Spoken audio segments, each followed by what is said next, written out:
ខ្ញុំបានឃើញ comment របស់ប្រិយមិត្តយើងមួយនៅក្នុងបណ្ដាញ YouTube របស់ខ្ញុំ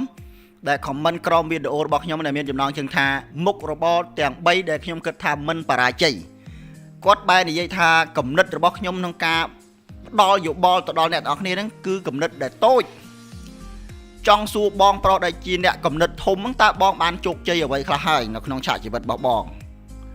សម្រាប់ខ្ញុំចែករំលែកគំនិតតូចតាចនេះទៅដល់បងប្អូនដែលគាត់មិនមានជំនាញ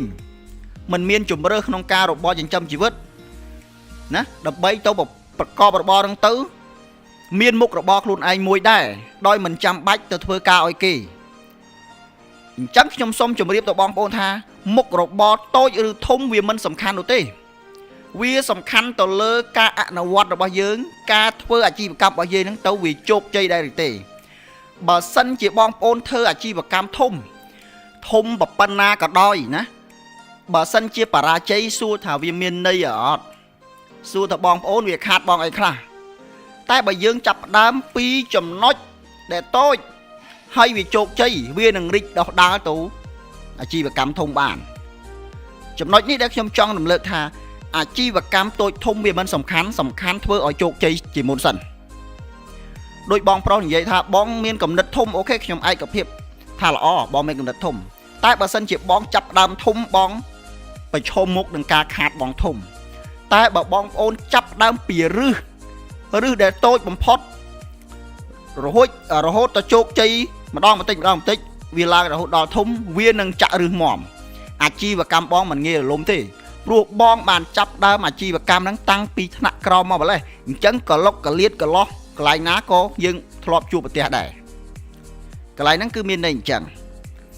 ហើយសូមសំណូមពរទៅដល់បងប្អូនប្រិយមិត្តដែលតាមដានស្ដាប់ដែលមានបំណងចង់បង្កើតអាជីវកម្មដូចដែលខ្ញុំបានផុសនៅក្នុងវីដេអូមុនណាយើងចាប់អាជីវកម្មពីតូចទៅវាល្អតែបើយើងមានដើមទុនច្រើនយើងចង់ចាប់ដើមពីធំក៏វាល្អដែរក៏ប៉ុន្តែបងប្អូនត្រូវចាំថាកាលណាបងប្អូនចាប់ពីធំទៅបងប្អូនអត់បានដឹងអំពីការតស៊ូពីខាងក្រោមទៅយ៉ាងម៉េចទេពេលដែលបងប្អូនទទួលបរាជ័យនោះបងប្អូននឹងគិតថា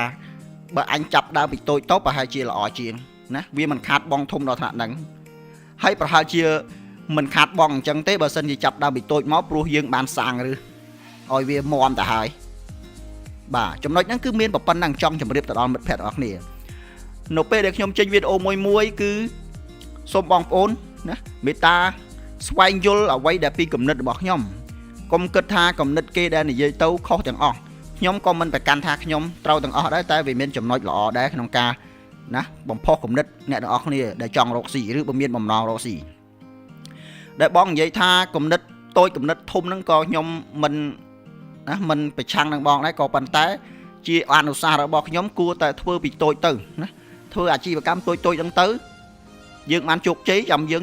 មានដើមទុនយើងឈានទៅដល់ធ្វើអាធំបាទសូមអរគុណ